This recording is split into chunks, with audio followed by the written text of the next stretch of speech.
Today is a huge day for the Call of Duty Zombies community, especially those of us that have been around since Black Ops 3. In Black Ops 3, there is still a ton that is unsolved, and especially in the map Revelations. That was DLC 4. There were a ton of ciphers in there, and most of them were not solved. Until today, there's been a huge breakthrough in the cipher solving community, and they have gone in and solved most of them. The reason the Revelation ciphers have gone unsolved for 10 years is because the cipher solving community was under the impression that they had to use certain types of decryption. It was their understanding that any encryption for ciphers was going to be the technology before 1960, and anything past that and anything modern would not be used. Well, apparently that is not the case for the Revelations ciphers, and shout out to Jesse and the cipher solving community. They identified what's called a modern RC4 decryption, and that broke open everything. After they figured that out, another community member by the name of Randomizer went in and solved a bunch of them. So to date, there's been 14 total ciphers found in Revelations, and 4 of those have been solved for a really long time. And here's an image of those on the left. That's what it looks like in game, and on the right is the solve and the members who solve them. I'm not going to go through and read all of these. They've been around for a really long time, but you can pause and read them if you'd like. So those were the 4 solved. Here's the 10 that had been unsolved for the 10 years. There's multiple books and then torn pages throughout the map. There was one I was really excited to know what it said, and it's the open book in Sam's room, and yes, that one got solved. So out of these 10 unsolved remaining ciphers, 7 have now been solved by Randomizer, which only leaves 3 to go. I'll show you what the torn pages on the left say first, and then we'll go and look at those big ciphers in those books. So this one, I believe, is a torn page in the spawn location, and it decrypts to, now that the many worlds are one, it has all reset. There are no apothecans, keepers, or 115 knocking around to cause trouble. Now I can focus on the children, making sure they grow up in a better place.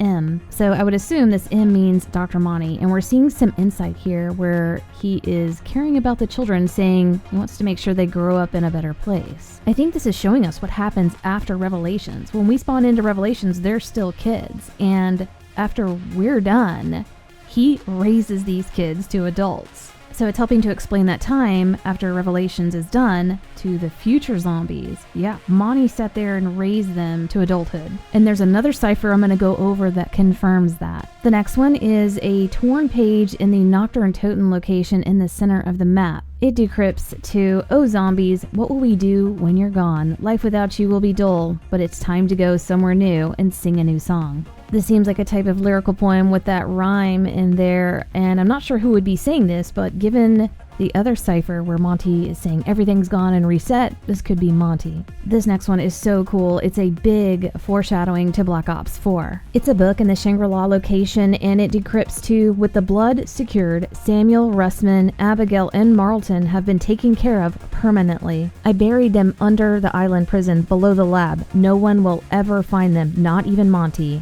There's not much time left. R." And the R obviously meaning Richtofen. So this was the protection plan. By the end of Black Ops 3, Richtofen knows Monty intends to wipe everything that doesn't fit into his perfect world, and the Victus crew is a wild card that Richtofen needs for his ultimate insurance policy, the blood vials. "I buried them under the island prison below the lab" confirms that Richtofen took them to Alcatraz, Mob of the Dead, Blood of the Dead. He placed them in the cryostasis specifically so Monty wouldn't find them and delete them from existence. This one would have been awesome to have solved back then during Black Ops 3. We could have just sat and thought about, what does this one mean? Because after the end of Black Ops 3, then we had to go through Infinite Warfare, then Sledgehammer's Call of Duty World War II, and then finally Black Ops 4. We would have known about this cipher, and then seeing it actualize in Black Ops 4, spawning in Blood of the Dead under the lab would have been so cool. This next cipher is found in the Mob of the Dead location on Revelations, and there is a lot to unpack here. OSS report final T7, date August 1946. All of the Group 935 and Division 9 facilities we were able to procure have been dismantled and crated. We have 215 scientists heading back to the United States for orientation. July 1947, OSS asset transfer request. We are requesting that Dr. Schuster be transferred to Broomstick in the Titan project because of extensive intimacy with Group 935's long-range rockets. If approved, we will have him on site at White Sands for the first Titan project test as an observer.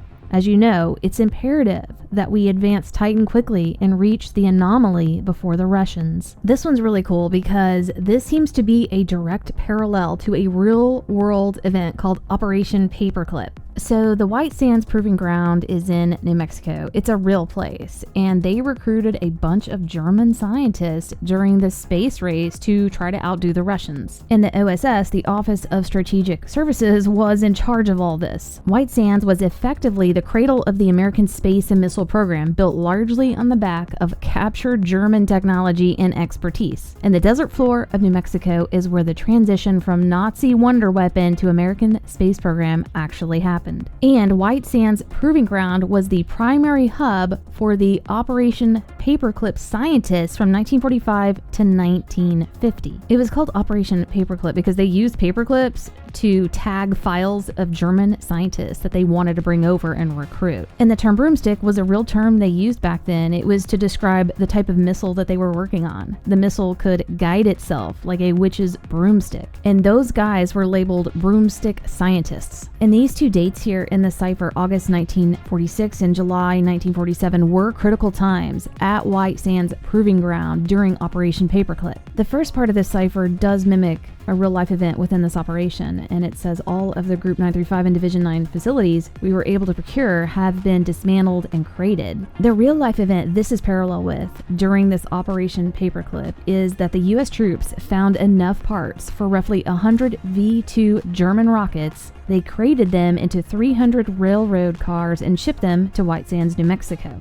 They were testing them at White Sands Proving Grounds to develop their own technology and then recruiting all those Nazi scientists to help further that technology. And that's exactly what this cipher says. We have 215 scientists heading back to the United States for orientation. Going down, we already talked about what the broomstick means, and Dr. Schuster could very well be inspired by the real-life scientist Werner von Braun. Werner von Braun was like the key German scientist for all of this. Then it talks about the Titan project, and during the real-life event, there was a project going on called Project Hermes. Hermes and Titan were related within Greek mythology, and it's possible they were like, switch Titan over to Hermes and that will work. But the Project Hermes was essentially the American version of the fictional Titan project that you're seeing here. It was the U.S. Army's primary program for taking captured Nazi rocket technology and turning it into an American weapons system. And Project Hermes in real life utilized the Operation Paperclip broomstick scientists like Werner von Braun, which could be Dr. Schuster, to teach American engineers how to assemble and fire these rockets. Here's a short clip of the real-life Project Hermes and one of its engineers. The responsibility of the Hermes project to develop, fabricate, and test a series of surface-to-surface tactical missiles. The A-1 is our first test vehicle. 6 of its kind have been built and launched at the White Sands Proving Ground, New Mexico.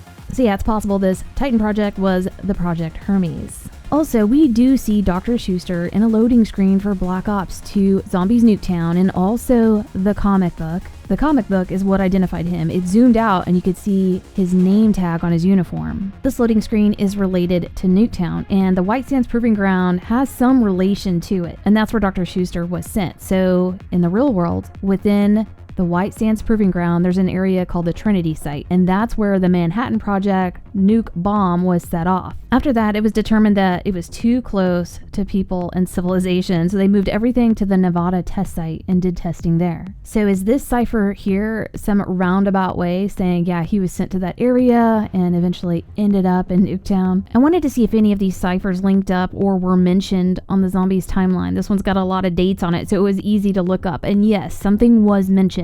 If you go down to the bottom right, it says January 27th, 1946, the Pentagon hires many former Group 935 scientists in an effort to replicate their work. So this was in the same year, at the same time, seems like it's the same event. Then January 29th, 1946, it says, as with their U.S. counterparts, the Soviets hire many former Group 935 scientists. Among them is Harvey Yena, who forms the Ascension Group. So it's possible this is storyline information precursor to Ascension. Also, on the timeline poster, there's an oddly large gap where there's nothing going on. Between 1946 and 1952, there's a 6-year gap where it's just nothing's mentioned. Well, this is where that cipher comes in. In 1946 and 1947, they were working on the Titan project. And where that red box is where that cipher information would be coming in. So if all of this is correct and we are in the right dimension, then this part of the timeline might look something like this with these 2 additional entries. I'd love y'all's feedback on this part if you noticed something I missed, or if you were able to interpret something that I didn't and you have better insight. This next one is a torn cipher page in Sam's room, and it seems to be a conversation back and forth. My love, we are now flowing among the stars, among creation as one. I love this feeling. Me too. Where shall we go? Everywhere, my love, everywhere. This seems to be a conversation between Maxis and Sophia, and is the explanation for what is happening or happened to them. And it does tie in with the book cipher in Samantha's room. Before I show you Sam's book, I want to show you this book in Kino. This one's really interesting. It reads, Samantha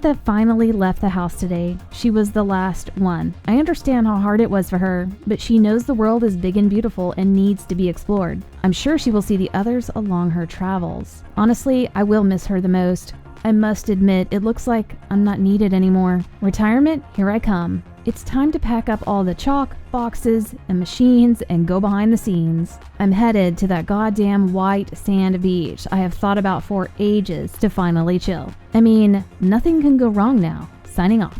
So this cipher depicts a very specific, rare moment of peace for Dr.Monty. It acts as the epilogue to the Black Ops 3 era, showing exactly what he did after the heroes were sent away. He claims he's retiring and is no longer needed, and is headed to a, quote, white sand beach. Is this a cheeky reference to the White Sands, New Mexico, which the previous cipher mentioned as the location of Project Titan, which could mean he's not actually chilling on a beach and he is not actually retired. And then also it's saying that he's going to pack up his chalk, boxes, and machines and go behind the scenes. So definitely confirming he was responsible for all of those. And it's also confirmation that he is the one talking here. The Samantha travels part is cool. That's definitely foreshadowing. Again, this would have been cool to know and to solve and to see, because then all the future zombies, like, yeah, she's out there. She's an adult Samantha Maxis traveling through the dark ether in different dimensions and in the storyline in a big way. You're also getting a look at this intimate relationship between her and Monty, who acted as a surrogate father jailer to her in the house, finally letting her go into the big, beautiful world. It marks the moment she leaves the safety of the ether to begin her own journey, which eventually leads to the Dark Ether Saga.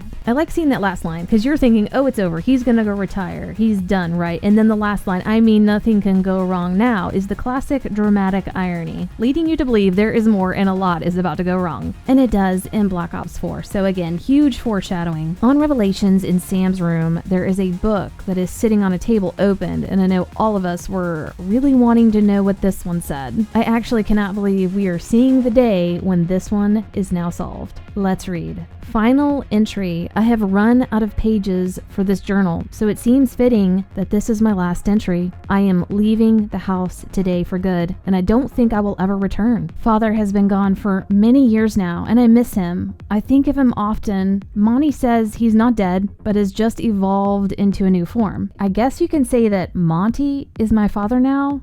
Really the father to all of us kids that grew up in the house. That is definitely new information and some serious insight to the storyline. We're now understanding that Monty had a pretty big role that we were not aware of, that he was a father figure, a foster parent to these kids. But we'll keep reading. We know the sacrifices that were made to get us here and keep us safe. I will always love them for that, a debt that can never be repaid. Monty was going to take me to the lake today to go swimming. I love floating in the water with the warm sun dancing on the surface and watching the clouds slowly pass overhead. So Monty wasn't a passive father. He was a hands-on dude, like all up in there taking care of them. The last thing she says is, sometimes I think I see Father in those clouds looking down at me and I smile. I know he will always be with me. Signed, Samantha. Okay, this book seems to be a big focal point in Black Ops 3 revelations in Samantha's room. So you would assume that the information that was decoded would be a pretty big deal. One of the other ciphers showed what was going to happen in the future with Victus being in the cryo chambers on Black Ops 4. It makes me wonder if this one was ever going to be a type of foreshadowing cipher as well, to let us know what we might expect later on. Again, the book seems like a pretty big deal, and if these kids think that Monty is like their father, then I would hope that we would see that reflected later on, but we really didn't. My theory is that we saw the information about the Victus crew come true in Black Ops 4,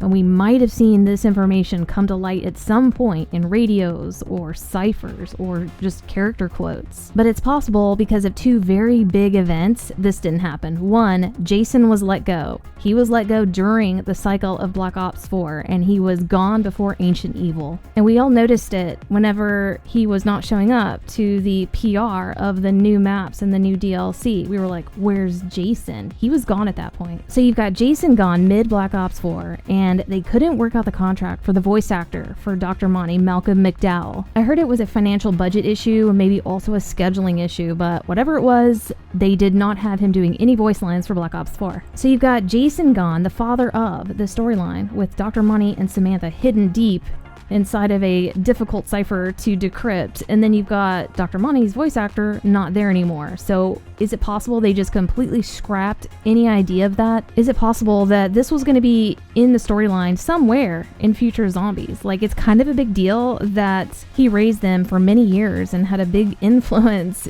in their childhood. Like, you don't forget that. He was basically their father. I felt a big disconnect when I read that book from Sam's room, so it makes me think, yeah, this is stuff they cut because Jason was gone and Malcolm McDowell was gone. And maybe there are some radios or voice lines or intel that I missed, but I definitely didn't get this impression anywhere in future zombies, because we would have felt conflicted. We would have been like, wow, they're gonna have to deal with Dr. Monty now. He's trying to keep the cycle going and they gotta get rid of him to stop it. And we would have been like, oh no, but he raised them as kids, yikes. Monty even said that Sam was his favorite, and Sam saying she loves going to the lake with Monty. There's clearly a loving relationship here, and again, with it being in that book, to me, I think it's a pretty big deal, and it seemed like it could have been some kind of focal point later in the story, but it seems like it's gone, and it left with Jason, and now we're just seeing the ghost stories of his past. And it's actually just really sad. And what does this do to the zombies information that's out there right now? Like Dr. Monty's wiki. Are they going to add Dr. Monty, father of 5? Let me know what you guys think. Let me know if I missed anything, and we'll see you next video.